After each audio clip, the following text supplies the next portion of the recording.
Hello. It is 2 p.m. in the Eastern Time Zone, so we are going to go ahead and get started. I'm Kathy Shepard-Jones with the Human Development Institute at the University of Kentucky. The University of Kentucky, University of Alaska Anchorage, and Utah State University are partners on the Mental Health and Developmental Disabilities National Training Center. And we are so proud to bring you our 5th webinar today, titled Sick and Tired of Being Sick and Tired, People of Color, Disabilities, and Mental Health. This topic is extremely relevant given our national climate, and we're so appreciative to have Morenike G.Y. Anawu speaking today to bring more knowledge and awareness to this unique intersection. Today's webinar is part of a wide array of offerings available through the National Training Center. Please continue to visit our social media and our website, which is available at mhddcenter.org, for resources related to mental health, disability, and COVID-19. We have a very large crowd today, so please reach out to let us know how we can support you. It is my pleasure to introduce our presenter, Morenike G.Y. Anawu. Morenike is a global self-advocate, educator, and disabled woman of color in a neurodiverse, serodifferent family. A prolific writer, public speaker, and social scientist, her work focuses on meaningful community involvement, human rights, justice, and inclusion. Morenike is the Innovation and Digital Communication Director for the Autistic Women and Non-Binary Network, and a member of several disability executive and advisory boards, including our own MHDD Center Advisory Board. She can be followed at morenikego.com. Now, before we get started, Danielle is going to review a few housekeeping items and then turn it over to Morenike. Good afternoon or morning, wherever you're joining us from, everyone. And thank you, Kathy. My name is Danielle Augustine, and I will be the moderator for this webinar. So quickly, we have a couple housekeeping items that we wanted to go over. If you are joining us on Zoom, the controls that we will be using are the chat box, the Q&A, the hand raising feature, and the captioning, all of which should be at the bottom of your Zoom window. We ask that you use the chat box to relay any comments or technical issues that you have for our team. We ask that you use the Q&A feature only for questions. We're going to have 2 different spots within the presentation to have questions, one halfway through and then one at the end. So these questions will be read aloud. We also do have the hand raising feature, which can also be used if you have a technical issue, and one of our team members will reach out to you in the chat if you do raise your hand. We will also be using the polling feature actually as well at the bottom. So a small window will pop up in your Zoom window when we get to that point in the presentation, and we'll ask a question of the audience. So you can choose not to participate in the poll if you're not comfortable or able to do so on your device, but we do encourage you to participate if you are able to help engage in the presentation. Everyone is muted and has their cameras disabled for this presentation, so you don't need to worry about muting yourself or turning your camera off. This webinar is being live captioned, so in order to access the captioning, at the bottom of your Zoom window, you'll see a CC, closed captioning icon. If you click on that and click Show Subtitles, that will show the captioning at the bottom, and you can also change the size of the caption text if you need to make it larger by clicking that same CC button, and then by clicking Subtitle Settings. That will bring you the menu open for the Zoom settings and allow you to choose a larger font if necessary. We are streaming this live on YouTube and Facebook, so if you are joining us on one of those 2 platforms, thank you for joining first of all. But if you have any questions or concerns, please put them in the live chat comment section on the right-hand side of your screen. This webinar is being recorded and will be available for future viewing at our YouTube channel and our website. Again, that is mhddcenter.org, and that has also been placed in the chat. Lastly, we'll be sending out a follow-up email after this live webinar with a post-evaluation, and we ask that you please complete that so we can learn how to improve our future webinars. And also included in that email will be instructions how to get continuing education credit if you need or signed up for those. So without further ado, I will hand it over to Marina Kay, and I will stop sharing my screen and let her share her slides. Hi, everyone. Just wanted to let you see my face shortly before we begin, and I'll have it up as well when we're doing the questions. So I'm going to share my screen so that you all can see the slides that we'll be working with. So everybody can see? I hope. Go ahead, No? click on the desktop window that you need. You might need to do that. Yeah, I think you're right about that.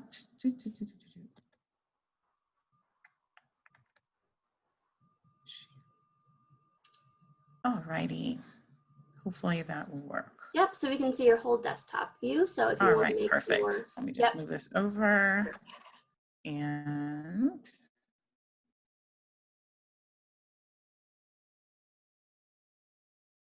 minimize this. Okay, so the title of it is Sick and Tired of Being Sick and Tired, People of Color, Disabilities and Mental Health. I am Marinike Giwa Onaiwu, and I'm happy to be here on behalf of MHDD as well as the Autistic Women and Non-Binary Network. So this presentation, it was inspired by Fannie Lou Hamer's words from the 1964 speech at the Democratic National Convention. So we'll be talking about past and present concepts about mental health. The 3 learning objectives for this presentation are for you to understand relevant historical and current context related to minority mental health, describe mental health and related issues that are pertinent to people of color, and identify culturally sensitive mental health resources. This is a link that if it says marinikego.com/projects/accessibility. If you go to this link in about 24 to 48 hours, there will be image descriptions and so forth, as well as the slide. I typically do these manually. I would experiment of, the images, and let's just say it's not the most accurate.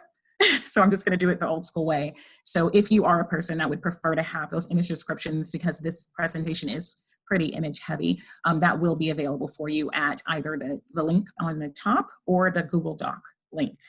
Thank you.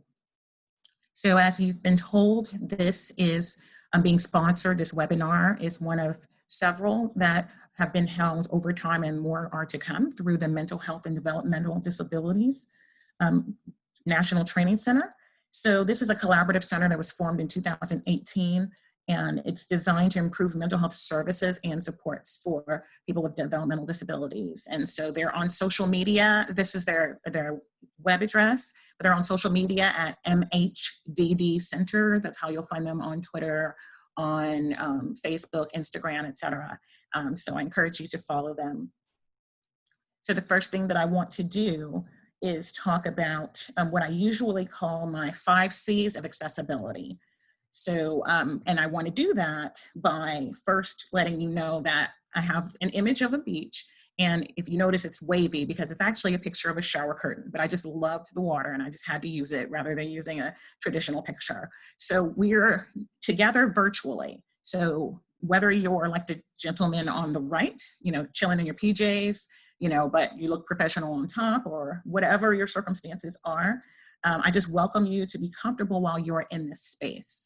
We're going to be together 45 minutes, 60 minutes, however long this takes. And so my 5 C's of accessibility are: be comfortable. So if you need to stim, self-soothe, move, whatever, I've got a stimming device in my hand now. It's a mini slinky that I use.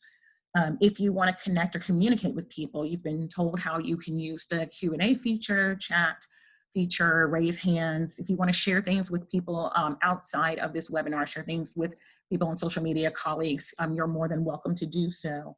I ask that we are considerate of others, so everyone has different communication, access, and safety needs. And so I just ask that we be cognizant of that when people are communicating with the Q&A feature. I want to encourage you to challenge yourself to listen and learn. So giving a content warning. There's a lot, because we are talking about mental health, there's going to be a lot of things in this presentation that are pretty intense content. We're going to talk about physical, emotional, and sexual assault. We're going to talk about ableism, disenfranchisement, incarceration, substance use, suicide, racism, homophobia, transphobia, STIs, eugenics, reproductive injustice, loss of parental rights, and public health disparities, all types of things, or whether you identify as white. The material is sobering. So I just challenge you to listen, learn, and I ask you to commit yourself to grow and change. That's the 5th C. So this is July, and it's BIPOC, Mental Health Month. And so, oh my goodness. So I'm so upset. I need to move this slide because it actually just gave the answer to a portion of the next poll. So I'm going to ask if we could, we're going to do a poll, and then I'll resume this next slide. So I would like to ask you all to contribute. You can see the polls on the screen. The questions are, it says, I often use the following term, BIPOC, BAME, POC. You can answer more than once. We just want to kind of see. And there isn't a wrong answer. Once we have all the results, I'll just kind of share the rationale why I'm asking this question. I see about half of you have voted. Keep on voting. We've got about 30 seconds, I think, left. Consider this your way of being participatory.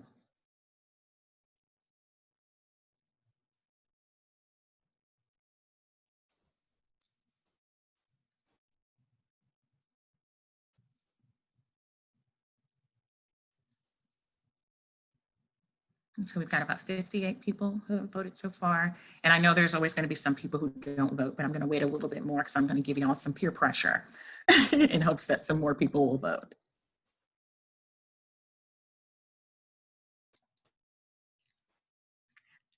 Okay, so I see a few more votes trickling in, but I will go ahead and proceed. I'll leave this up on the screen for a moment. So the question was, I often use the following term. And so we have BIPOC, which is Black, Indigenous, People of Color. We have BAME, which is Black, Asian, Minority, Ethnic. And we have POC, which is People of Color. So according to the poll that we have of the 309 people who voted, 310 now, thank you, the majority of people do use people of color quite a bit. Next is the, people use BIPOC. That's, I hope, how it's pronounced. I'll be honest with you all, I see it in writing a lot. I've never actually said it aloud. And then the term in the middle is used more frequently in the UK than it is here. But so it's a term that is kind of a catch-all term. And there's 2 reasons why I wanted to do this poll. I'll continue talking while this is up in case a few other people are voting. But there are 2 reasons. The first is that terms evolve over time, and sometimes people aren't certain what to use, and they're not trying to be offensive, but they just aren't certain what to use. When I was born as a little girl, and I'm an Xennial, basically, so in between Generation X and Millennial, so, I was born and my birth certificate says Negro on it. All through my elementary years of school, it had, Black on it. And then when I got a little older, it became Afro-American. Then it became African-American, which it pretty much still is. And, there are other terms that have evolved through the years as well for other groups. I've also found that there are some people who don't understand that people of color doesn't mean Black, because essentially people of color is anyone who is of a, racialized group.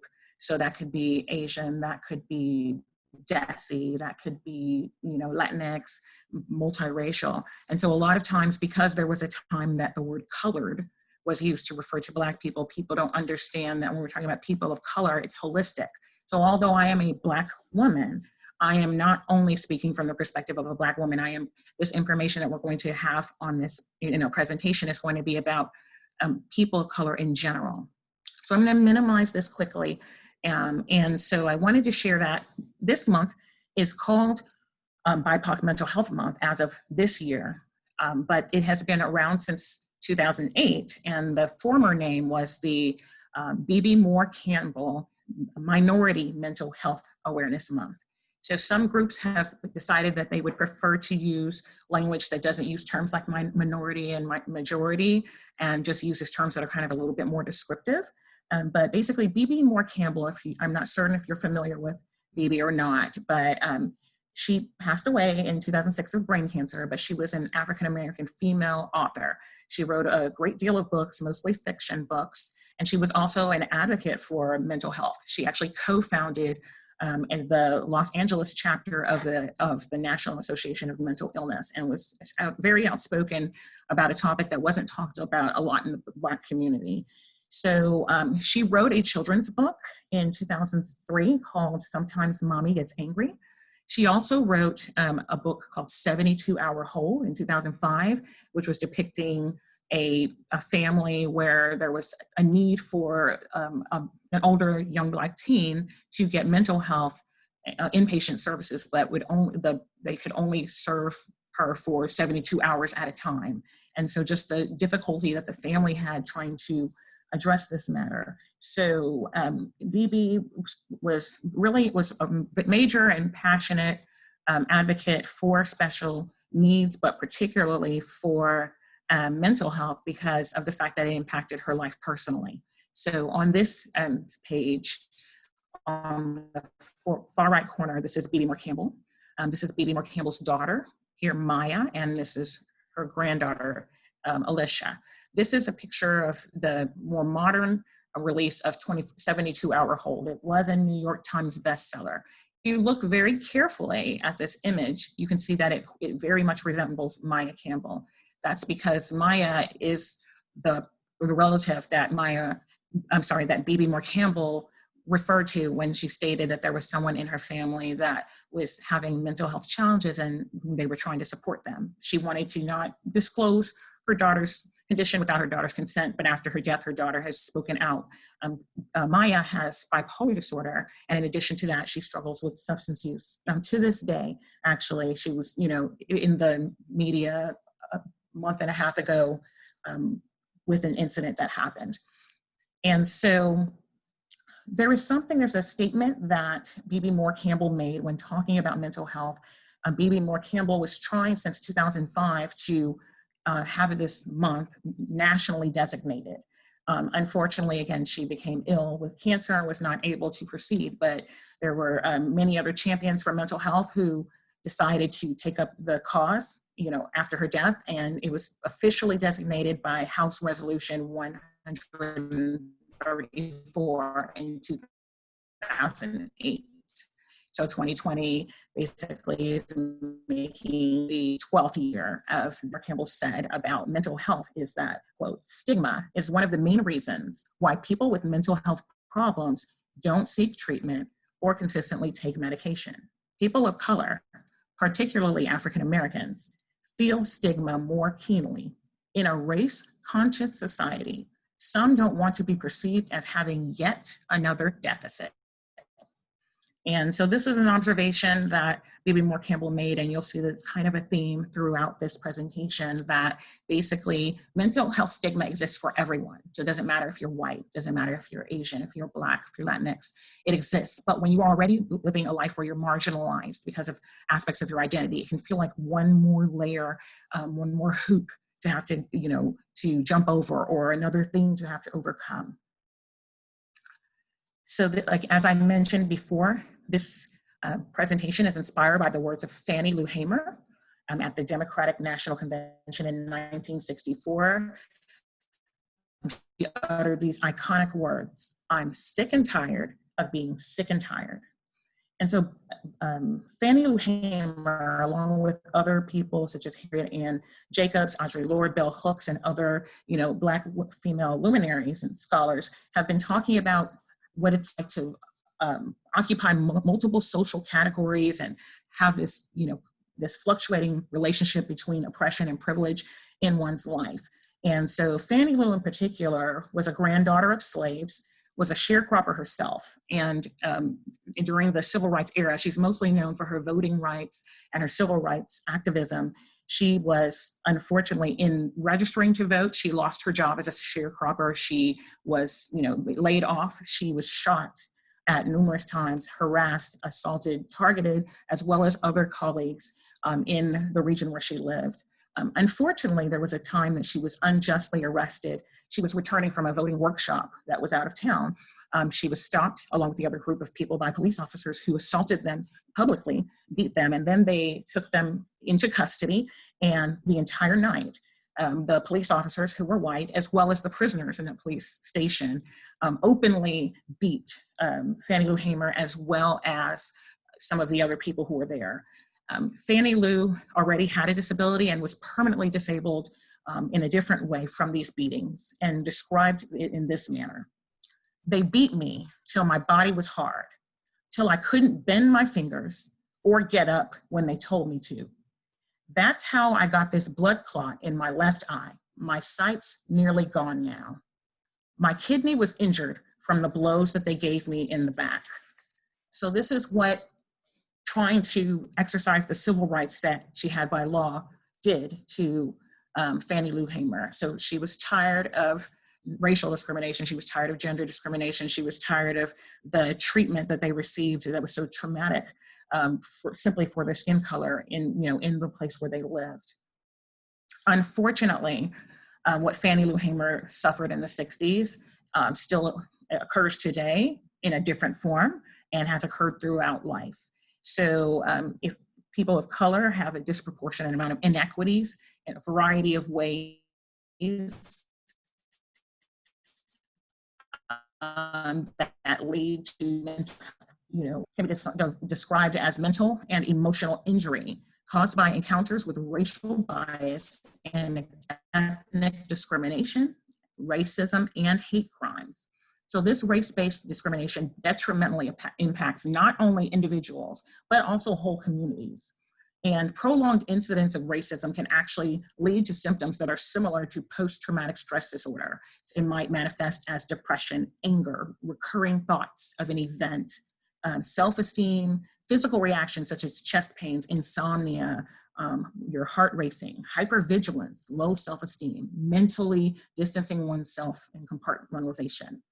It's very tragic. And so in the words of Fannie Lou Hamer, "Is this America, the land of the free, the home of the brave, where our lives are threatened daily, simply because we want to live as decent human beings in America?" So we're going to talk a little bit about we're going to go a few more minutes, and we're going to talk about some of the historical context of all of these things with regard to different ethnic groups. And then we're going to take some questions, and then we're going to continue. So one of the more obvious, and sordid parts of the history of this country is slavery, essentially.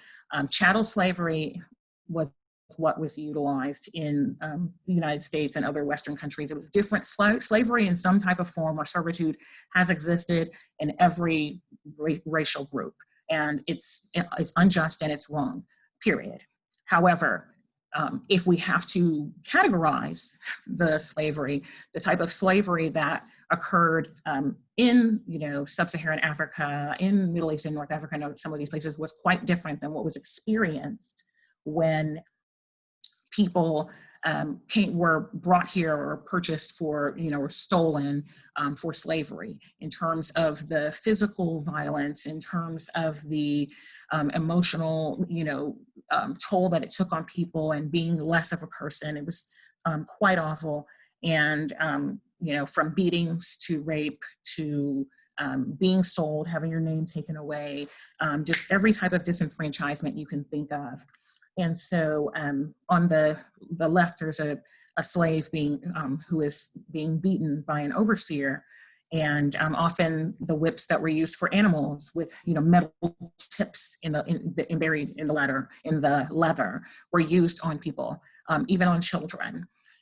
Other situations where one's children, one's siblings, one's spouse could easily be sold at any time, and you didn't have a right to visit them, or, unless you had an owner who would allow for you to do that. You long hours with little food. You were not allowed to speak your native language.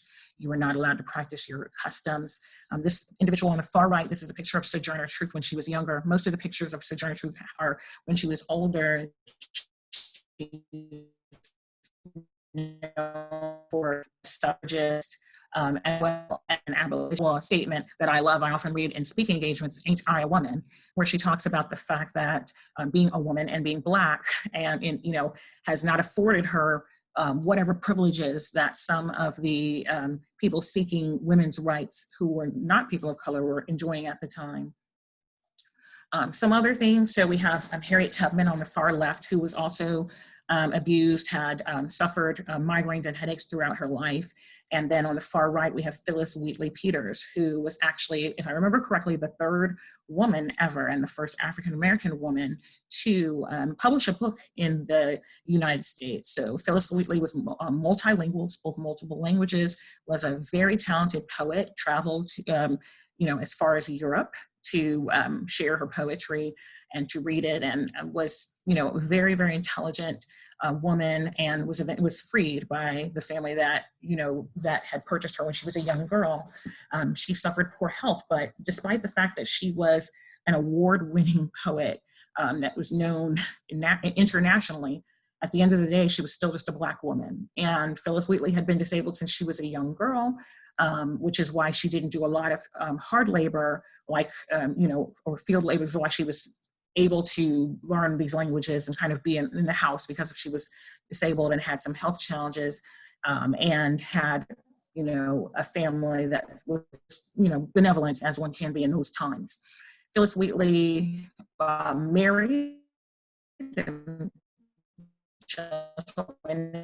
Peter, and they struggled with, health challenges themselves, both of them, as well had to go work as, as a maid, despite the fact that, again, she was a poet who had sold, many, many editions of poetry. And so she died of starvation and illness, as well as her child. It doesn't matter if you were the, whatever status in life you had, you were Black, you were little more than nothing. There have been a number of injustices that have been done to the indigenous populations throughout the years, too many to name. Though in this picture, I'm just simply showing some of some of the images before children were, taken away from their parents. So among other things, such as, slaughter and treaty violation and being forced into reservations and so many other, really egregious forms of discrimination. One of the things that was done to the indigenous community was an attempt to, quote unquote, civilize the children. So often children were taken from their homes. The lighter ones were sometimes just adopted into white homes and didn't know about their background. The others were put in places to westernize them and change them and make them more like, a white person, basically. So they lived in these schools, these boarding schools, and they were only able to see their families, a very minimal amount of times per year. And their hair was cut. They were given Western names, learned about Western, culture, and they also got the Western diseases. So they were living in, when you live in congregate care, as you can see in this image, if you were able to see this image, these are the separate towels and flatware that the students used. As you can see, all of these towels are touching one another. So given that the conditions were not very sanitary, there were a lot of, infectious diseases that occurred and a lot of premature death that occurred in these youth whose families sent them away for school. So it was very traumatizing for many families. And so unfortunately, at some point, when it was no longer profitable to have the boarding schools, these schools were literally, changed into, sanatoriums, or so places for where you go for health care and where you reside there. And the conditions were absolutely atrocious and far from sanitary, far from, you know, being a place where anyone would want their child to be at any time. Other groups were discriminated against. It was, you know, and there was discrimination against white people as well. There were signs that said Irish and dogs not allowed, or, you know, Polish people were discriminated against, or if you were working class. So it isn't that if you were white, you didn't experience any form of discrimination, but the most blatant forms of discrimination were reserved for people of color. So as you see, if you can see the sign on the left, it says no dogs, Negroes, or Mexicans. Another sign, and these are all actual signs that used to be posted publicly: no liquor served to Indians after sundown, no colored allowed. And then we can see the separate but unequal water fountains, the white water fountain and the colored water fountain. We can see clearly that they are, one is newer, nicer, more well kept. And that was the same thing, whether we're talking about the segregated hospitals, the segregated schools, the segregated, you know, neighborhoods. It was never equivalent at all. And even in the so-called shared settings, there were segregated entrances, segregated exits. So if, for example, you would enter the bus in the front, pay, and then you had to go through the back, and you could only sit in a certain place. Maybe if you go to the movie theater, you could only sit in the balcony, and, you know, things of that nature. So it was just, that was the norm. That was life. I see a raised hand. We'll be pausing in just a moment for questions, but I won't. But thank you, Jennifer. I won't forget about you. Quickly, I just want to talk about, you know, the Asian community has faced, the Asian American community has faced a lot of discrimination as well, many types. One of the more obvious and, you know, ones is the internment of Japanese Americans, literally born and raised in America, who were forced into what were essentially concentration camps, horrible conditions, a lot of death. They were and, you know, it was just a very awful period. And even after it was over, some of this persisted. And again, this is just one community within the Asian American community, one of many. It's not the only one that has faced discrimination. Lastly, before we go to questions, I just want to talk about, again, there's been lots of discrimination in the Hispanic Latinx communities of lots of forms, from immigration shaming to, you know, name calling, all types of things. But this particular, the No Mas Bebé campaign, basically young women and teen girls were forcibly sterilized. And, you know, and it was done on a broad scale in California as well as in other places. And often they would say, oh, the excuses that were given, oh, the person has no legal parents, or they're emotionally unstable, they have a low IQ, or they already have children. And often not, you know, none of those things were actually the factors. And many times there were parents and guardians, but they didn't speak English well enough to understand the forms.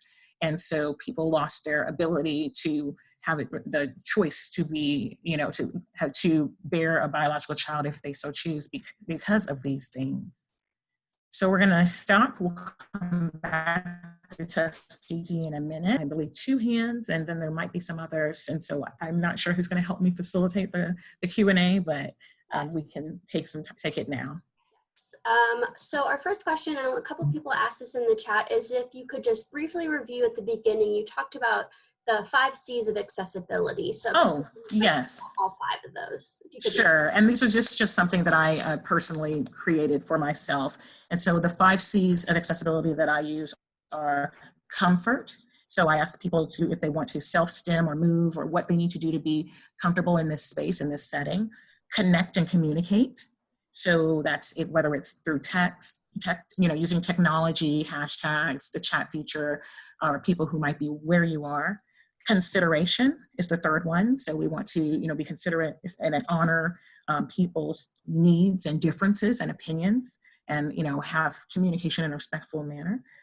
Challenge, we want to challenge ourselves to listen and learn, even when we're hearing something difficult. You know, you might be watching something and be like, well, dang, you know, feeling really horrible about what your people have gone through, or what a group of people have put another through, or what have you. We still want to listen, even when it's hard. And then lastly, we want to commit to growing and changing and being better, because we all can grow, we all can change, we can all be part of the solution. We don't have to perpetuate these problems. Great, thank you. Sure. And then we have a question in the chat, and I'll just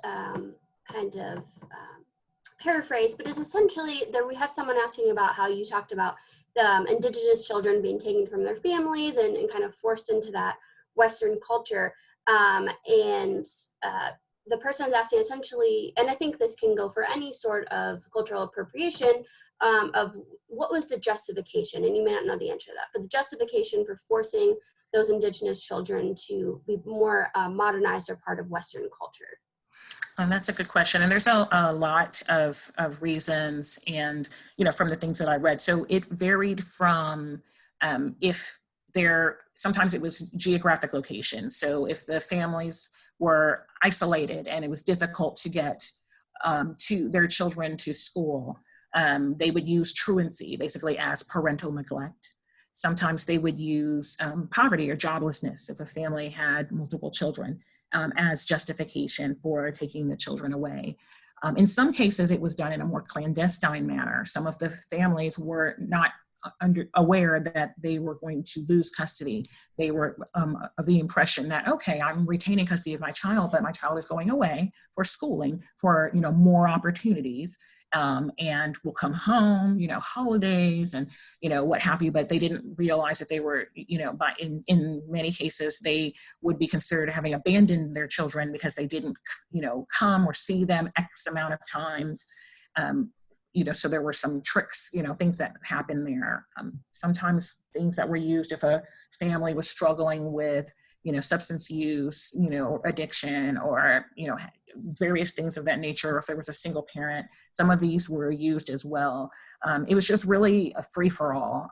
And that's part of the reason why the Indian Child Welfare Act exists today, so that essentially if a child that I believe is 25% or more, of Indigenous heritage, there's a preference, a strong preference for them to be adopted by a relative or someone of their ethnic background before another group is considered. Thank you, Marinike. And we have another question, which goes along again with a lot that you talked about the definition of quote unquote colored. We have a person that said, are you aware that even today there are areas in the world where Jewish people are called colors? She said her daughter lived in South Africa and was advised of this. Have you heard of this before? And she said this just happened in the recent history.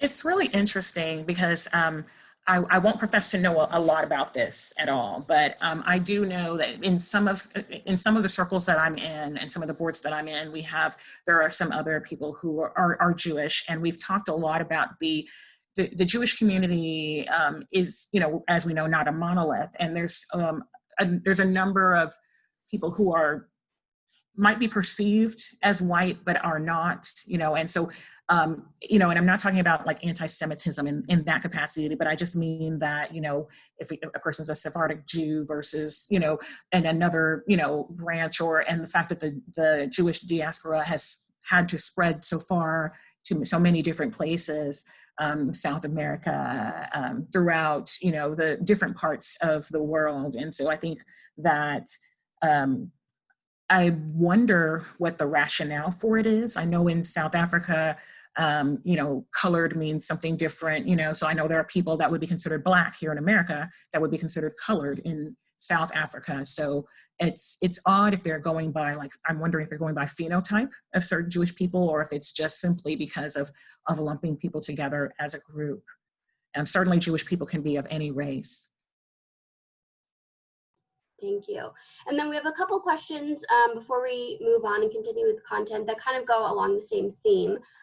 About one person was saying how for people of color, how mental illness is often considered deviant or criminal behavior. Yes. And another person was asking more about, considerations and ways to support African-American seniors specifically, but just in general around mental health services. Okay, you are absolutely correct. And a little bit later, I'm going to talk about some of the statistics and some of the, kind of how basically mental health has been criminalized, in a lot of communities. So that's a very astute observation. With regard to specifically African-American seniors, there is going to be a place near the end of the presentation, and it's also that I'm sharing some resources, and I've also put them on my website for anyone that might want them. So I've got a slide where I have a link to them. I can say it aloud quickly now if anyone wants. It's just to remember, it's my name. So morenikeji.com/projects/multicultural-mental-health resources, but I'll be providing it to where you all can see it later. It has a variety of different resources for mental health and people of color. I know I have some that are age specific, like for example, there's some there for youth and for college students. I don't know if I have anything specific to African American seniors, but there are some things that are just kind of overall general resources, and hopefully maybe some of those might be helpful. Wonderful. So there are still some questions, but we'll move forward with content and we'll make sure we get all those questions answered. So I will let you continue on, Morenike. Sure. So in this slide that you see, we're talking is the, essentially Tuskegee Experiment, which most people are familiar with, the United States Public Health Service, and it went on for, I believe, 40 years. And so people were not given, the right to have true informed consent in terms of what was really being observed, and the impact that it had on them and their families by going untreated, having their syphilis untreated for years and years, and so sadly, the justice, quote unquote, was served when this came out, in the early 70s, when this came out, and as an expose, there were, after trying to obfuscate and lie about it, when the government finally admitted it was the case, the amount of money that they gave to, for quote unquote damages was just ridiculous. It was an insult compared to what, people had suffered, the losses they had and their descendants. It was basically a slap in the face. And for this to still be happening, so, in a modern, quote unquote modern period, was just really disheartening, for many people. Tuskegee, as well as, some other horrible things that, in worldwide history, not just American, such as what happened in the Holocaust, et cetera. A lot of these are reasons why we have, formed a lot of the, ethics and, boards, and we have the institutional review board process to try to have more ethical research, where people have a choice, and where people who are from vulnerable groups are not coerced into research and are able to have their questions answered and leave at any time and not feel like that there's going to be retaliation. So just wanted to talk about, like I said, there's so much that could be talked about. Like every one of these slides could be its own presentation. There was so much information that, but I unfortunately am going to have to make sure that we get through it all. I'm going to have to move on. That was just an overview of some of the more, common forms of historical trauma that have been faced by people of color. So trauma has various forms. I'm going to talk about a few of them right now. Regardless of the form, they all have lasting impact. So there can be direct traumatic stressors, which is something that essentially can happen to any person of color. It's the direct impact of living in a society where structural racism or individual or racist attacks are something that can happen. So maybe this is something that has actually happened to you. Or maybe you're impacted in a direct way, such as you live in an area that's heavily policed. Maybe you're unable to purchase the type of home that you want because there's inequitable, policies for you. Maybe you're unable to get certain jobs because your name, or because you're how you're perceived. Maybe you get stopped when you try to fly in the airport because someone thinks you're a terrorist because of, that your skin tone or what have you. So you're experiencing something directly that has happened to you that impacting you because of your difference. It could be microaggressions, it could be physical, or verbal attacks that you face, and people don't mean it. I remember, if I had probably like $1 for, until like maybe recent years, for every time that some person said, "Oh my goodness, you're so articulate." And I think I am kind of articulate, actually, but you know, obviously the word has been weaponized because they're surprised. I'm a Black woman. I'm not supposed to be able to, I guess, you know, have the capacity to express myself well. I've even had jobs many times in my life. I've shown you, those of you who had the video on, I've shown you what I look like. I'm very obviously a Black woman. I'm dark skinned, very ethnic features. My name is ambiguous for some people. It's hard for them to kind of gauge where it comes from. It's clearly not an American name, but it maybe doesn't scream, you know, African to people, although it does to me when I see it. So there've been many times in my life where I've applied for jobs, and there was maybe like a phone or a screening interview that I did, and it went well, and then you come in for the actual interview. And it started to be almost like a joke where I would sit in the waiting room and I would wait for the person would come, and they'd look around, and they'd look around, and they'd look around, and they'd look around, and maybe they go to the receptionist.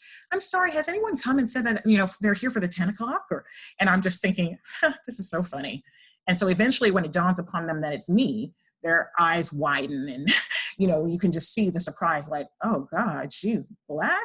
She didn't sound Black on the phone, you know, or whatever, like, oh gosh, I wouldn't have given her this job if I knew, you know, or I wouldn't have brought her in, you know, but hopefully by then I feel like I've halfway won the battle. But it's just sad that that's even the case, you know. And there's so much research about, you know, there's been research about how people with names that are perceived as ethnic names, be they names that are perceived as African American names, or, you know, Latinx names, or names that are perceived as Muslim names, and therefore could be a variety from various different ethnic groups, are discriminated against. So getting out of the direct and going to vicarious. Vicarious traumatic stressors are those that are more indirect. So these are things that happen as a result of systemic racism, things that happen, create mental health issues because indirectly, even though you are not necessarily always personally affected. So this can be, for example, there's, you know, video. So social media is, you know, a place where some people have vicarious triggers because of the fact that you would never know at any moment if you pull up a thread, or, you know, that someone has posted, that you'll see a video of someone that looks like you being, you know, kneed in the neck, or being, you know, choked or beaten or shot, you know, while running away with no weapon or what have you. So these are things that are very traumatic. There's also experiences. So there are a lot of youth of Hispanic Latinx descent who have vicarious trauma about immigration. These are people who are US citizens. They are born and raised here. But because of, they know of what is the impact of what is happening to so many people in their community, it's just so stressful, you know, or witnessing someone else, you know, or knowing of someone else who's had some type of, you know, immigration situation. It can cause vicarious traumatic stress. This is something that also happens a great deal in Native American communities, because there is a high rate of suicide and unintentional injury, particularly those who live in reservations, which tend to be more rural areas. There is also transmitted trauma. So these are things that have been transferred from one generation to the next. And so most of the research on this has been descendants of the Holocaust survivors. These are people who they've found that the survivors have displayed an increased vulnerability to psychological disturbances because of the stresses that their ancestors faced, because of the horrific conditions and the discrimination and the violence and injustice that their relatives faced. So this is something that has also occurred in Native American communities, with massacres and forced violent removal from one's land, loss of language and culture. In Native American communities, you can still see there's a predisposition for some people toward depression, substance dependence, diabetes, because of this lasting trauma. Similarly, you can see that in some groups in the Pacific Islanders, the Marshallese, for example, have that from the nuclear testing. We see generations later, there's still an impact emotionally and physically as well. And so there's beginning to be a growing body of research about the sustained collective trauma of the Black community because of imperialism. So, you know, colonialism that occurred in various parts of Africa and in the Caribbean, and then chattel slavery for those who were here in America, and then Jim Crow, and just on and on, to where we are today. And so these are some of the things that people have faced. And so we've talked about it in general. So now if we talk specifically about mental health, and I'm not going to be able to spend as much time as I would like in this, but on this, but it's quite important.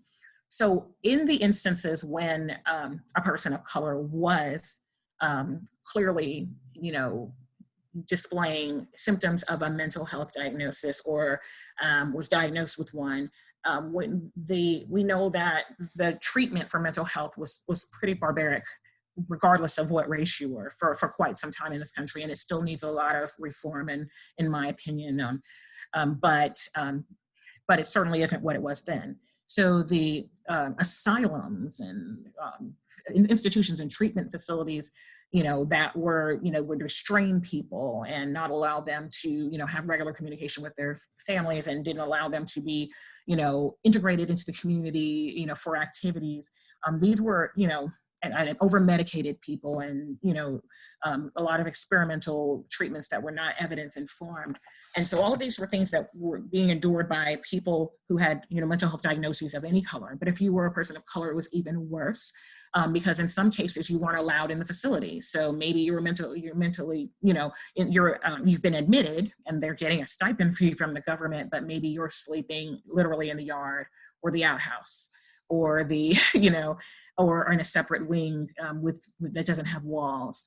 Maybe you're in a facility that's for people of color only, and there's no running water or no electricity. There was a case of a school for youth of color who for 13 years did not have, electricity or running water, or, despite the fact that that was something that was quite common. We were in the 20th century at that point. So even in the mental health, so you're already had quote unquote a strike against you for being a person of color. Then if you were known to have a mental health condition, it was even worse. A lot of times people were taken and they had to go work in the poorhouse, and they had to kind of work off things that were not done to people in those asylums who were white. Just a great deal of discrimination as a whole. And so there are things like, there are certain mental health conditions that even today, people of color are more likely to be diagnosed with.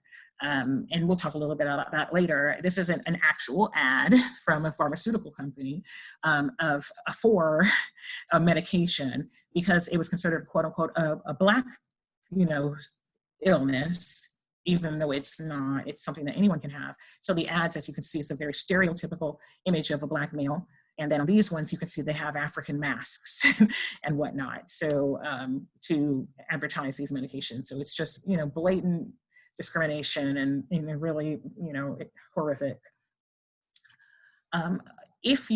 So aside from the fact that so we move forward, we talked about the forced sterilization that happened to Latinx women. So if you were, things were very challenging for the people who were known to have mental health conditions or developmental disabilities. So this is a picture of two young girls who were sterilized against their will, ages 12 and 14, because no one wanted, they wanted to make sure that these girls did not, I guess, procreate and pass on their, crazy Black genes to other people. And so these are real life people, and these are things that were happening, and there's, little consequences for those who do these things. With regard to youth of color, so speaking of youth, we talked about the 12 and 14-year-old. There's so many statistics about how a youth of color with disabilities are less likely to graduate from high school, have disproportionate rates of school punishment, especially out of school suspension, are more likely to be given a label such as emotional disturbance or a conduct disorder or oppositional defiance disorder, as opposed to, maybe something that might be more accurate, such as, developmental delay or autism. So they're more likely to not get adequate accommodations in college as well. There's just so many statistics. There's a quote here that I have from Lisa Thompson, who is a Black disabled woman, a social worker and writer, who said, if IDEA is not fully enforced, the children hardest hit would be disabled children of color, because they already have lower, there's already suboptimal outcomes, and as the the slide on the left says people are often misdiagnosed and placed into special education. And actually, I won't have time to get into it, but there were some slides that there were some stats that I had about the states that did not want to integrate. And so the year that states were forced to integrate their schools, once there was one school, automatically 77% of its students went from being in general education to special education automatically, because that was their way of trying to make sure that, okay, we might have to take these, people of color in our schools, but we're not going to have them in our classes with our white children. So other forms of discrimination, so, mental illness is, a mental health condition, psychiatric disability, it's a disability. And there's a lot of ableism in society. So no matter what color you are. So, but especially if you're a person of color, it's worse. So the parental rights of people of disabled families, white and people of color, are often at risk. And so it's even more heightened if you are a person of color, and that has been the case for a long time. There's a really great resource called Rock the Cradle from the it's in the resources, I apologize. It's from the NCD, but I can't remember what it stands for. Might be National Coalition of Disabilities, but I'm not 100% certain. So in this country that we live in, Robin Powell is one researcher who does a lot of things about disability, parenting rights, and there's other centers. But in 35 of the US states, and I apologize if that N is gray, so it's hard to see it where it says termination. But in 35 states in America, disability can be included as grounds for termination of parental rights. So you've got a couple that's divorcing, one parent has a major depression or has a personality disorder or what have you. This could be taken into account, whether or not they will be able to have, equitable custody of their child because of this.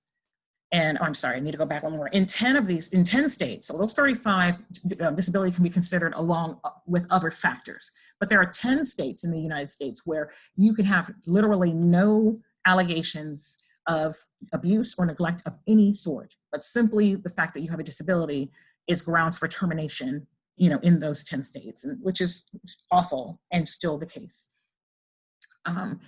With regard to the criminal justice system, there are, a number of different mental health conditions that people have. It's the same with the juvenile justice system. And I have to unfortunately go a little faster because we're running, I know we don't have a whole lot of time and I have a lot of slides, so I'm just going to try to cut the material. But I put this slide up here because even amongst our allies or even amongst our own, we still use stigmatizing language. So this slide at the bottom, it says 1 in 4 Americans suffers from a diagnosable mental health disorder. Minority populations are less likely to receive diagnosis for their behavioral health issues and have less access to mental health services.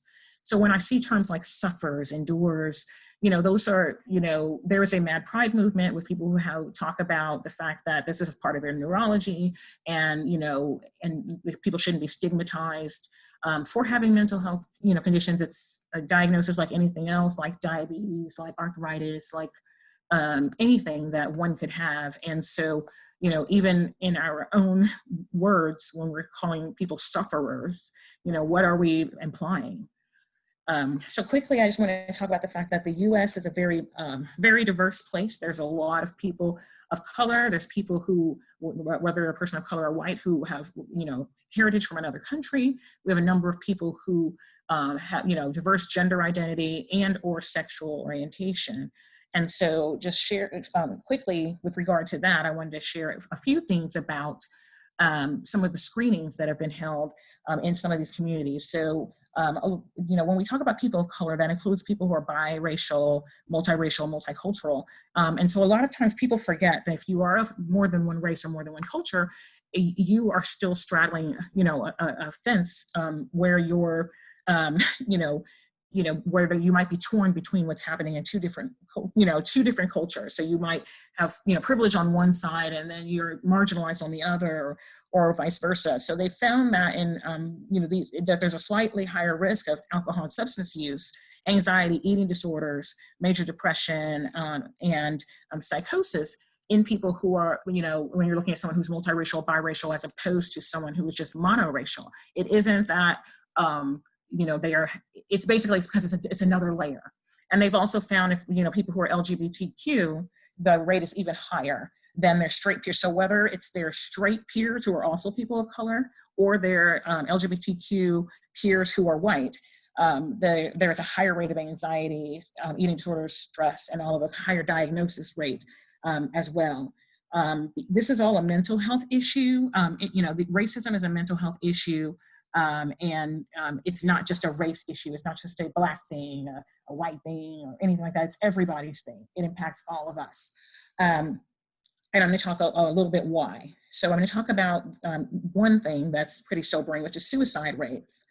From 1991 to 2017, the suicide attempts in Black youth increased by 73%.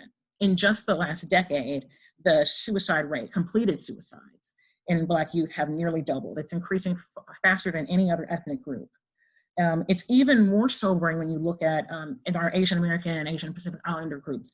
So if you are between the ages of 12 to 19 years old, suicide is the leading cause of death if you are Asian American or Pacific Islander. And that's something that people don't think about. There's people talk about, oh, the model minority and all of this other pressure. There's tons of racism and microaggressions that people face, that isn't, that is ignored. Even in the beginning of this pandemic, there was a lot of racism that, a lot of people were facing who are of Asian descent. Sadly, in 15 to 24-year-olds, Asian Americans who have been here, who were born here one or more generations, it's the leading cause of death for them as well. And so it's just very, very sobering. It's also a leading cause of death for Native youth between the ages of 10 to 24. It's actually the second leading cause of death. And their suicide rate is 2.5 times that of the national average, and is higher than any group, even higher when you look at it proportionally than that of the Asian American, because of the smaller numbers. And even in the Latinx community, although the suicide rate is lower than other groups, it is increasing. Literally has increased 22% in the last 10 years. Sorry, I hit the wrong button. So essentially, whether it's one's gender identity, sexuality, one's serostatus, we need to validate racial trauma. It's not just, oh, here they go again with that stuff. Oh, my ancestors had it hard too. No, these are things that are, factual and research based. So if it's ableism, if it's, body shaming in terms of size, if it's, ageism, transphobia, what have you, these things, if you have all of that and you're a person of color and you also are struggling with your mental health, all of these are things that impact you. So we have to normalize these things. We can't ignore these things. There's so many things like the quote unquote strong Black woman, or the stoic Latina, fiery Latina, or whatever. Those things are not, we need to be cognizant of our own mental health issues. We shouldn't silence or patronize others for their trauma, nor should we bury our own. We need to normalize mental health. We know that we go to the doctor for screenings, we go to the dentist, we go to the optometrist. This shouldn't be treated any differently. It's important. And so some of the ways that it can be normalized there are celebrities that have spoken up about their experiences with mental health. So we've got Black, Indigenous, Latinx, South Asian, multiracial, Middle Eastern, and North African, Pacific Islander, and so on. So I've got images of different people from Bollywood to Hollywood, art, religion, activism, K-pop, R&B, sports. All of these people have spoken up about their mental health challenges. But it's not just about celebrities. We also need to, ourselves, and everyone is at a different place in their lives. So for some people, it is not safe nor advisable for them to disclose about their mental health challenges. I have started in recent years to share about myself. And so this picture I selected because when I was 11 and 12 years old, I kept a suicide journal. I would write out the different ways, pros and cons of the different ways to die, and why this one would work over that one. And, okay, this one will be painful, or I don't want, my body, my parents to find my body and be traumatized. If it's bruised in this way or what have you.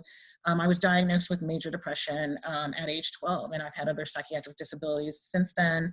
And therapy that we attended wasn't really designed to address my needs. And so there was a lot of stuff that was misunderstood. And so, so this is, so some of the things that I do to try to, be cognizant of my own mental health is I advocate for myself. So I do go to therapy, I do take medication, but I also, in that I have mental health conditions as well as a developmental disability. I'm on the autism spectrum.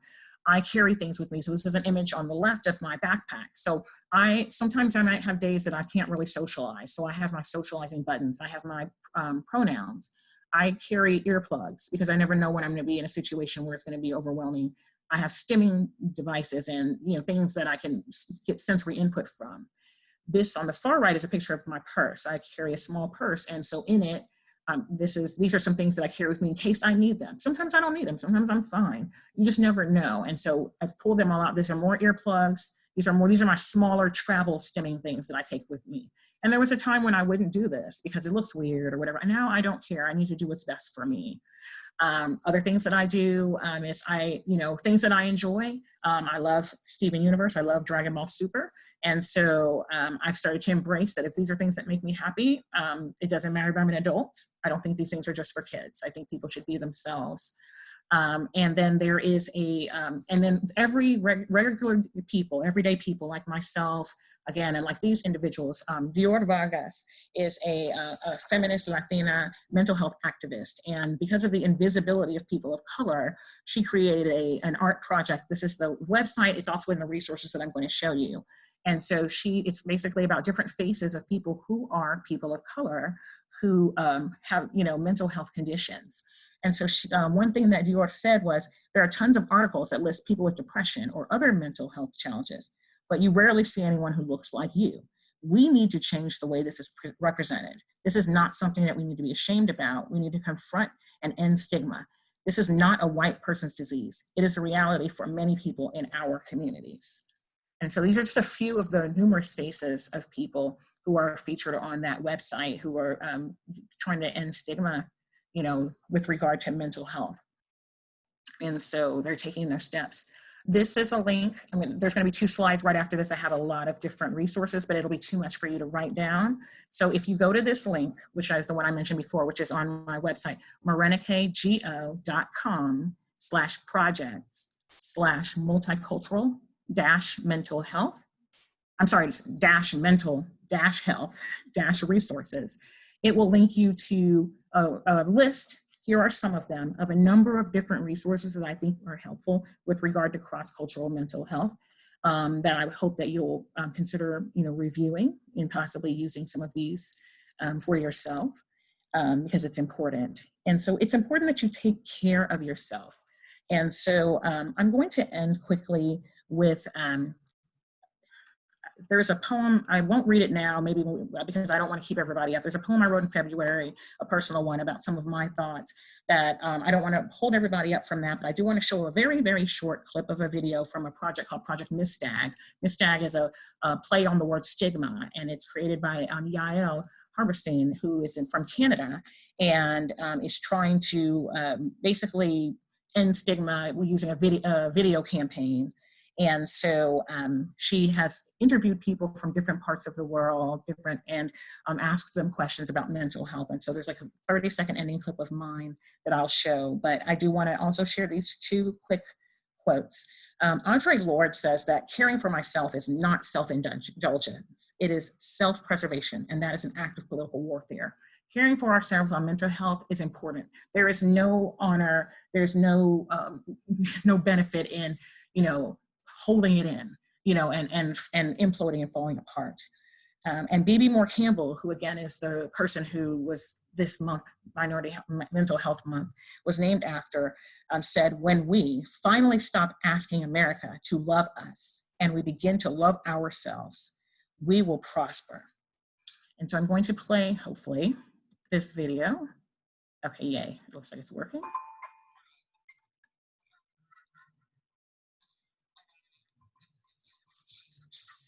Sorry, the captions didn't come on, so I'm gonna start again. I thought usually they would start automatically, so I apologize. This is just, again, 38 seconds of an interview that I did about mental health and myself. So this is just the end part of it, and then I'll stop them. If any of you can stay for questions, I know we've gone over a few minutes, I apologize, then you're welcome to.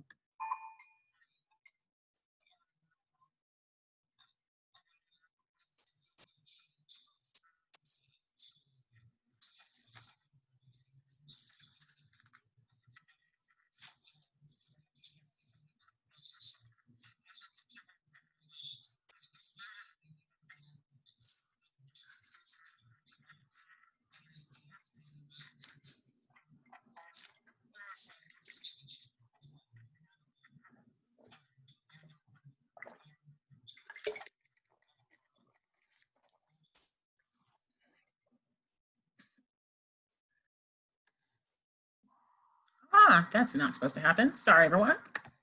All right, so essentially, this is the end of my presentation. These are the photo credits, references, and then this is just a slide of if you are interested in contacting me, you don't have to, but you're welcome to if you just want to connect. My website is Morenike.go, that's short for Giwa Onaiwu, morenike.go.com. My email address is mgo@morenike.go.com. I'm probably not very naughty when it comes to being regularly on social media. I could be sporadic in terms of getting on, but my handle on Twitter, where I can be found on social media, is @morenike.go. And then I also have the information here for the MHDD Center. I know that some of you attending are getting CEUs, and so there's going to be some information about your post-test that you'll get shortly, but I just wanted to provide you their website and their email address, info@mhddcenter.org as well. And that's all I have, so I'm going to stop sharing and allow for the staff to come on and do their portion. Yes, thank you so much, Morenike, for sharing. And first thing that I want to say, which we hear you and we agree, is there's a large call in the chat for you to come back and continue this conversation. Everybody's saying how, both sides of what you talked about, the historical piece is really important and enlightening, but then also the mental health side of things. So we'd love to have you back. And everybody who is still on, if you can note that in the post-evaluation test that you would like to see Morenike come back on, that will help strengthen our argument to get her back here with us. So before we open the floor up for questions, here are some links and we'll put them in the chat. I know a lot of people have asked about where they can watch the webinar, and we have a lot of other resources as well related to this. So our main website, as Morenike said, is mhddcenter.org, where we have our webinar archive, and we're MHDD Center or MHDD National Training Center across the board on all social media, YouTube, Facebook, Instagram, Twitter, all that jazz. We also do have online learning modules, so if you want to learn a little bit more about disability and mental health, please visit that. We have a wonderful digital storytelling series where folks like Morenike actually is involved with one of them with Yael Halberstam, what she talked about, where folks with this lived experience tell their stories as a way to raise awareness. And then we also have a wonderful podcast as well around these conversations. So all of this you can find at mhddcenter.org. And then we also invite you to our next webinar, which is on September 17th at the same time, 2 to 3 p.m. Eastern. September is Suicide Awareness Month, so we'll have two wonderful presenters, Leah Smith and Kara Ayers, who are going to be doing a presentation titled Preventing Suicide Through Empowerment of Youth with Disabilities. So that link to the registration will be sent in the follow-up email along with all of the wonderful resources that Morenike has talked about throughout. So we'll make sure to work with her to get you all of the links to the resources that she mentioned throughout. And now we will open it up for more questions. We will stay on as long as Morenike is willing to, and as long as you all have questions that you continue to ask. So please feel free to stay on as long as possible. Let me pull up my Q&A here. Okay. Let's see, lots of great questions. Just a couple logistical questions that we can get out pretty quickly. Some folks just wanted like names of specific people. There was a social worker, Morenike, that you referenced, Dr. Thompson. Yes, Valisa Thompson, and her website is Ramp Your Voice. Really, I can't remember if it's .org or .com, but she's on Twitter. She's, she is a really amazing person. There's another one also, I believe it's Angel Miles. Both of them, in terms of talking about the issues with youth of color and some of these other aspects. They're just really, really engaging writers and speakers. Wonderful. And then there was another person, you talked about a couple different types of trauma, and they just wanted to repeat those if you have. Yes, and I'm gonna have to go to my notes for that if you all don't mind, because I don't have it memorized. Okay, so I talked about direct traumatic stressors, and so that's something that impacts you directly. Structural racism that, because of the society you live in, or having incidents that occur as well. Another thing is the vicarious traumatic stressors. So those are the ones that are more indirect. That's systemic racism or acts. So those are some of the examples of, having, the empathy that one has because of, immigration issues, even if you know personally that you aren't going to be deported, it still is traumatic for you as a person who's a part of that community, or, the videos of racist violence that occur, seeing names trending. I know I get traumatized when I see a name because it's a hashtag. I'm like, great, it's somebody who died. It's almost never like some nice story, like, someone who ran a marathon or something. And then the third one is transmitted traumatic stressors, and that's the generational one. That's the one that impacts groups of people over time, like with the Holocaust, like with the Native American community, African American community, and so forth. There's another question, which I think is something that a lot of people kind of wrestle with themselves, and I think this can be applied to any minority population, whether that be people of color, people with disabilities, etc. But there's an individual that said, I'm always sometimes afraid to approach somebody or initiate a conversation because I don't want to say the wrong thing or make somebody upset. So do you have any advice for people in those situations as they continue to learn? That's a good question. So I think that and one can get really conflicting information, because sometimes you'll see people will say, ask, find out. And then they're like, don't ask, educate yourself, find out for yourself. It's kind of like, people are like, okay, which one, and sometimes you have to, so sometimes I found that that when one can develop a connection or a form of a relationship with someone, that kind of can help bridge the gap to where people, I think, are more forgiving of, faux pas, or of, someone not understanding something. If you're, kind of looking at the person as a person, not negating, their neurology, not negating their race, because it is a part of who they are. It isn't the only thing about them, but it is an aspect. So not looking at it as something to overlook or overcome, but, really, I think some of the ways that a person can choose not to, will have a greater likelihood of being less offensive, is being specific. So, I think, for example, instead of someone saying something like such and such is low functioning, or whatever, why don't you say what you mean? Such and such needs, needs, a great deal of support, has an in-home care provider, is non-speaking, uses types to communicate, or such and such has an intellectual disability, or, like say or if it's a race, like they're, that's why I wanted to ask about the use of people of color versus BAME and, so forth, and BIPOC, because of the fact that it isn't, there are some people who are not familiar with the term people of color, even, they might be a person of color, but because the word has often been used to mean Black, I'm like, if it's Black, say Black or African American, and often you won't know. So sometimes you can try to see, how is the person referencing themselves? Is there any indication of that, of how they talk about their diagnoses or their racial background? If there isn't, are there any cues that you can find about what might be the community preference? Is there something that's kind of a neutral term, or is there something you can use that's a combination term? I live in Texas, Hispanic is used a lot. When I lived in California, Chicano was used a lot more.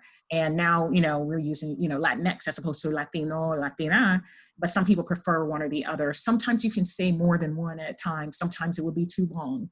So I think on both sides, those people who are learning and gaining and are respectful in the way that they ask a question, I think that, and then I think on the other end, those of us who answer the questions need to also be gracious, because no one's going to always get it right. There is no one preference, and even in one group. So it's hard to read the situation to sometimes, I would say sometimes, I'd say probably more often than not, it would be okay to ask.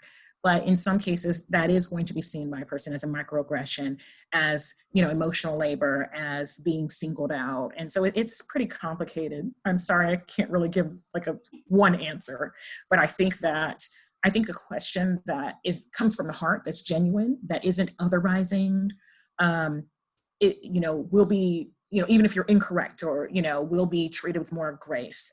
When I talk with people, for example, if someone will say, one of my sons has intellectual disability, and someone will say something like, oh, okay, so your son has a low IQ? I'm like, no, my son has intellectual disability. I will politely,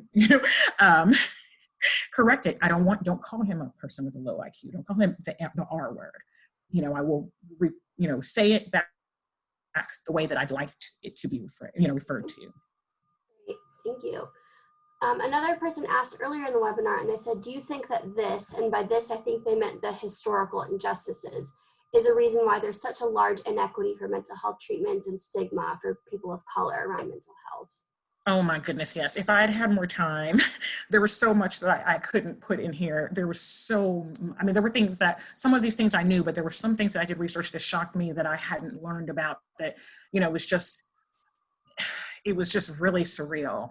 And I really, although I know there are other factors as well, there are current things that are going on. We haven't gotten a chance to talk about, insurance and the socioeconomic factor. And then of course that in some cultures, the stigma about, my family is from, West Africa, although I was raised here in the United States. I'm of Nigerian and, heritage, Yoruba and Cabo Verde, my family. And, that's like, you're not supposed to be like, that's like, you need to pray more, if you're having mental health illnesses, or that's a spirit, or that's, something that somebody put on you. And I know, like in other communities, they may say, oh, that's ojo, or what have you. You're just, not supposed to, it's just, there's such complications. So there's a historical factor and then there's a current factor, and they both intertwine and create a very challenging situation for a lot of people. Mm-hmm. Absolutely. So someone asked more of a personal question with your experiences of what has helped you to be aware of what you need and be prepared, social emotional intelligence of sorts. So a lot of what has been challenging for me is, and has worked. So I've made mistakes. So sometimes I've learned what works for me by not doing what I had been doing. And so a lot of my life, I suppressed a lot of things. And I believed I had that, take one for the team mentality, that, I would, my feelings were not really that important. What was more important was harmony, was the greater good. And so I had a very much a martyr syndrome, but it was, fairly intrinsic. And then I also had a lot of difficulty with, that I didn't realize at the time, with compartmentalization and disassociation. And then I always rationalized things. So if someone did something wrong, I could not see them as a villain. I could sympathize with them, but to the point where you're almost enabling. So it took a lot of pain and really, deterioration, to where it was impacting my life and I could no longer busy myself away from it or ignore it, to where I finally had to realize that, what I was doing wasn't working and that I needed to try something different. And so I started very small. So, I think about how people say, love yourself. And I remember when I would think, love myself, I don't even like myself, so I had to start. So I started with gradual steps, in terms of, okay, I'm going to try to hate myself less. And then it progressed to accepting myself, liking myself. And then it might, then it started becoming to developing a sense of love about certain things about myself. Then I started to try to stand up for myself, not because the thing was really a big deal, but because I wanted to be, for other people, I thought that it was a better example. So sometimes it wasn't the best reason. But as I started to learn what worked for me, I started to really lean into it. So one thing that I've started to do in adulthood is so I always used to, want to look, very serious and, mature and, responsible. And that I have that part of me, but I also have the part of me that's just fun and silly. And so I felt like I was just going to be my whole self, and regardless. So I spoke at the UN the year before last, and I wore a dress, but I wore some boots because that was more comfortable for me. I had a stimming device with me. I've just tried to, I feel like it's better for me. There's a movie, The Talented Mr. Ripley, where he talked about most of his life. He thought it would be better to be a fake somebody than a real nobody. And I think that neither of those is right. I don't think you should be a fake someone. And I don't think the real you is a nobody, but I do think the real you is flawed, has, strengths and has challenges. And we just have to learn to grow and lean into that and continue to improve ourselves. It's a really individual process. And I think it's an ever evolving one. Thank you for sharing that personal experience. We have a person that's asking, I think this is a great question, of how do we really view or interact with services that, you know, claim or maybe present themselves as culturally competent when we But know they're that not. most, exactly. Oh. Yeah, that's a huge pet peeve of mine as well.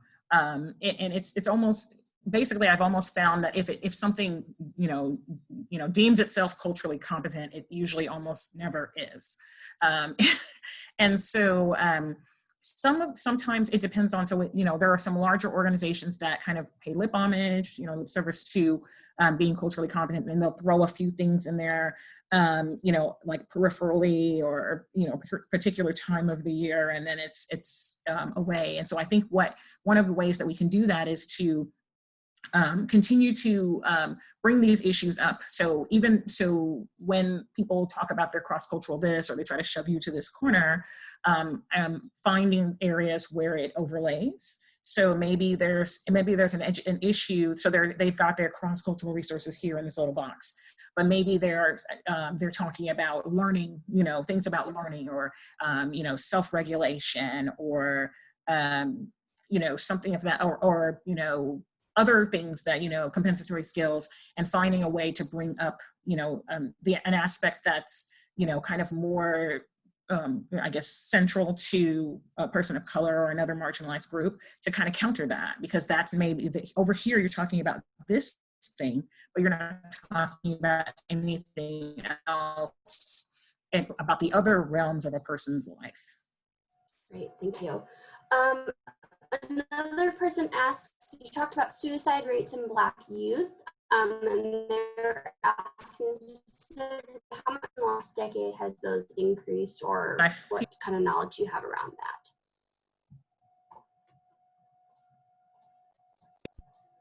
Oh, sorry, you got muted. I was muted by accident. So I know I have a number in another set of notes, but I believe it went from 2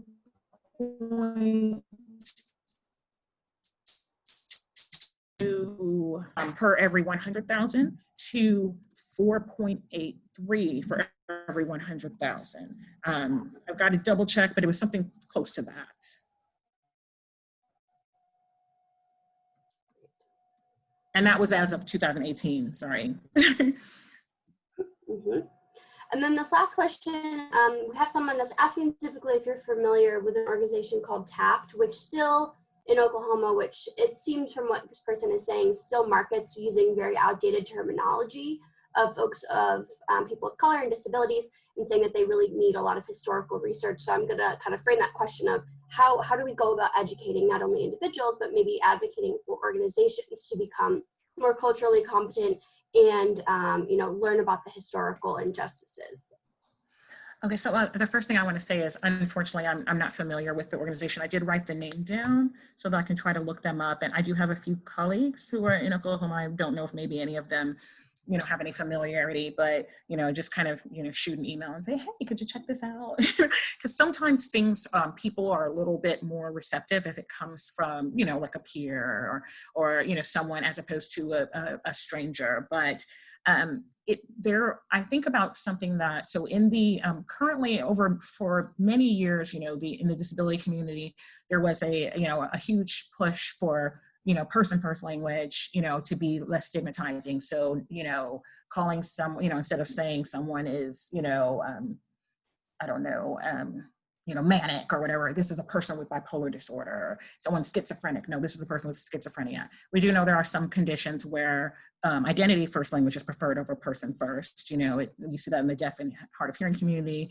see that a lot in the autistic community, but it's different from person to person. But I think that what I've found is that groups that have had some progress with regard to stigmatizing language have made inroads by getting involved, even if just, kind of, over a period of time, not necessarily long term, but getting involved with certain organizations. There is a woman Jody, oh my goodness, I cannot remember her last name for the life of me, but she's in Washington State. And she runs a nonprofit organization, or until recently, called Redefine Positive. And so the reason why Jody Howardton, I think is her name, she was realizing that the sexual education material that was used at the school, the entire school district, was extremely archaic and stigmatizing in the terms that they use, the imagery. And so she went through the conflict resolution process of making a formal complaint, and they just were defensive. And so eventually she joined like an ad hoc group to kind of go to some of the meetings and work with the people. And then so she found that this stuff had been created a long time ago. And this is, basically limited resources. People just keep reusing whatever has worked. And so she realized that some people were open to a new resource, they just didn't have the capacity to develop one themselves.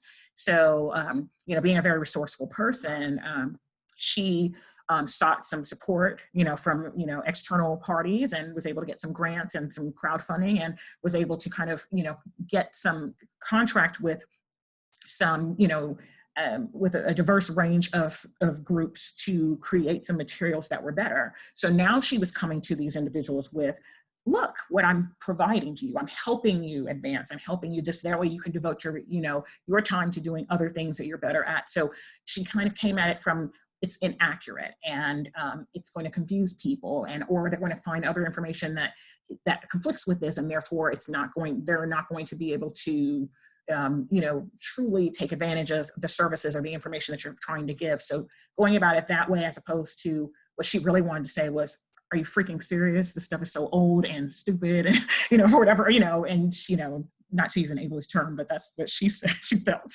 But, so sometimes it's just about the approach, kind of doing it in like a team approach. I know that there are some groups, there's a group called Positive Women's Network, USA. It's a leadership group of women living with HIV and allies. And they actually have created a toolkit that they use about stigmatizing language in the media. They have a work group, and over the years they've created kind of almost like a template, or basically if it's an op-ed or an article or something you've read, basically people can kind of utilize those, change a few things and send those out to the editor or to a publisher or what have you. And oftentimes they've had positive results. So they've kind of done some of the legwork in terms of, what people are receptive of when you're giving them criticism, and, kind of what kind of, I guess, motivates someone to change. If you talk about their bottom line, lack of understanding, things of that nature, if you make it something that makes them feel like, oh, it's not that we're bad or wrong, but this is going to reduce our impact, sometimes they're more likely to listen. Thank you so much, Veronica. And so we're about half hour over the fact, and thank everybody who stayed on. About half of the folks stayed on this long, so we really appreciate that. And so, like I said, Veronica, we'd love to have you back. I think everybody who was on would echo that. So anybody please be on the lookout for a follow-up email from info@mhdcenter.org with the link to the recordings, all the link to the resources, anything that you could want or need from the webinar, we will put on that follow-up email to make sure that you have everything. And again, thank you so much, Veronica. This was so wonderful. We really appreciate your time and your extra time on this. And I think we can chalk this up to a very successful webinar. Thank you so much. Thank you, everyone. I really appreciate you staying after. And if I'm invited, I'll be back. Thank you. Thanks, everybody.